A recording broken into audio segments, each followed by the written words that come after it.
Hello, class. Let's talk about the faith and reason debate. So in this unit, we have been discussing what are called proofs for God's existence.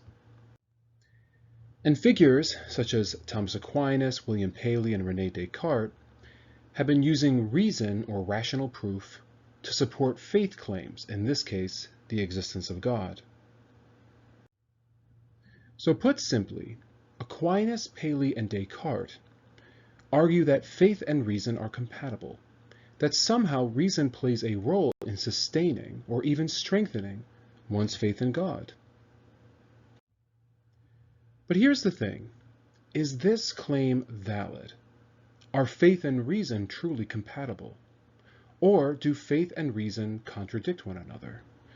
So by saying that faith and reason are compatible, is it kind of like an oxymoron? It's like an equation that just doesn't work. Well, let's take a look at a diagram that I've prepared with some commentary. So the first thing we're going to do is define what we mean by faith and reason, and then take it from there.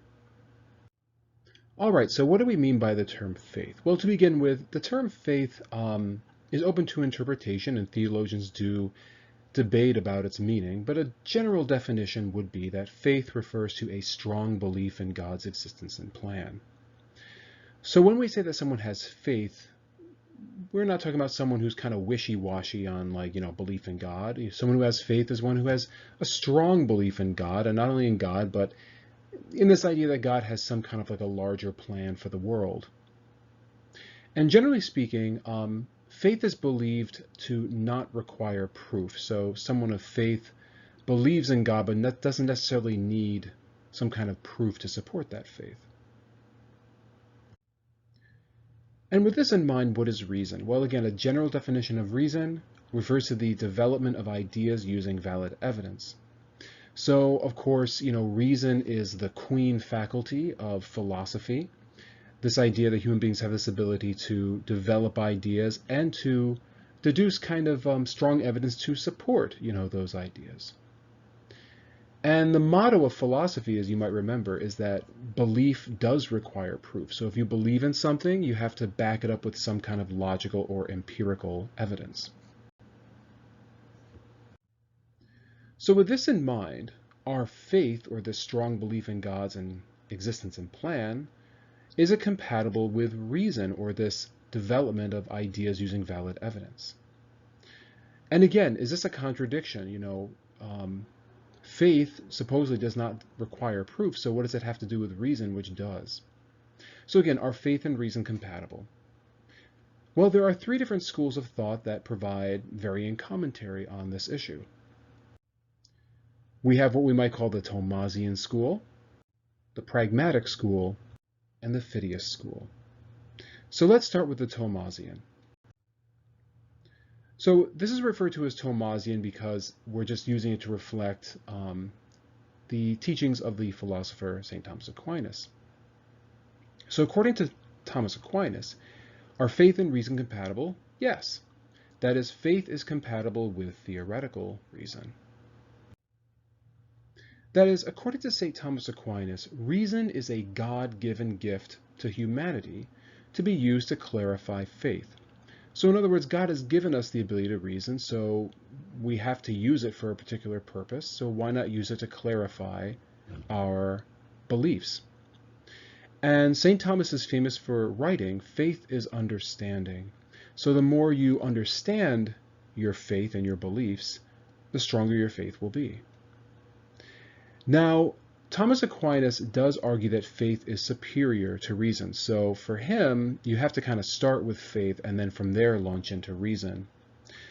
So although faith is superior to reason, it nevertheless relies upon theoretical reasoning to understand and strengthen it. And by theoretical reasoning, I mean like metaphysical, reasoning about the nature of God, the existence of God. All right, so that is the commentary from the Thomasian school. So what about the Pragmatic School? Are faith and reason compatible? Yes. That is, according to the philosopher William James, faith is compatible with practical reason. So, unlike Thomas Aquinas, William James argues that theoretical reason is incapable of proving God's existence. Hence, theoretical reasoning is helpless in strengthening faith in God. So whereas Thomas Aquinas felt that, proving God's existence through, theoretical reasoning actually strengthens one's faith, William James actually feels that theoretical reasoning can actually harm one's faith because the proofs are not infallible, they are open to critique, and if anything, it might weaken one's faith. But nevertheless, James argues that pragmatic reason can help to strengthen faith. And therefore, William James's position is referred to as the pragmatic justification for faith, which is this idea that one adopts a belief based upon practical benefit. So why should you believe in God? Is because there are certain practical benefits associated with belief in God. So with this in mind, what benefit is there to believing in God? Well, for James, if you believe in God, it gives meaning and purpose to your life. It can comfort you in times of trouble.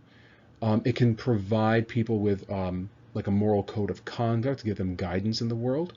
And it can kind of assuage the fear of death, that is kind of soften the fear of death. So in other words, why should you believe in God? Well, because there are certain practical benefits that can help you to kind of get through life. That is, for William James, sometimes it is better to just believe.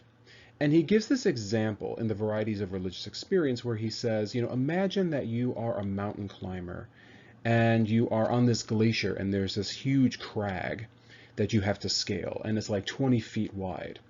Well, the best thing for you to do is to believe that you can make the jump, because if you don't believe that you can make the jump, then you're not going to make it. The best thing to do is actually to believe it and then act on it. So in life, it's full of risks, and sometimes you just have to believe that you can get through life, and then you increase the likelihood that you will, survive it.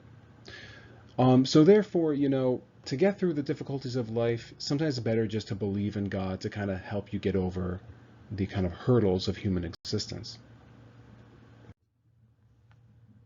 All right, so we've reviewed the Thomasian School and the Pragmatic School, which do believe that faith and reason are compatible, but they disagree as to what type of reason. So this brings us to the Fideist School, which is represented by the Danish philosopher Søren Kierkegaard. And according to Kierkegaard, are faith and reason compatible? No. Faith is neither compatible with theoretical reason or practical reason, so it's not compatible with either one. All right, so let's kind of unpack this. Why does Kierkegaard feel this way? So according to Kierkegaard, faith and reason are not only incompatible, but they are against one another. So faith and reason are, in Kierkegaard's eyes, polar opposite concepts, and they are in a constant state of conflict with one another. And for Kierkegaard, reason damages faith because reason concludes that belief in God is absurd. So Kierkegaard is a modern philosopher, and it's during this time that, as we mentioned in our introductory lecture at the beginning of the unit, that it's in the modern period that reason starts to kind of attack faith, starts to kind of attack faith claims. So for him, reason is kind of like acidic to faith, and therefore it's in a state of conflict with it.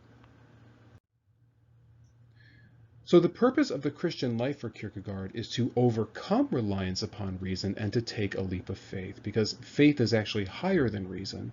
So if you can leap from reason to faith, you're actually in a superior position as far as living the Christian life.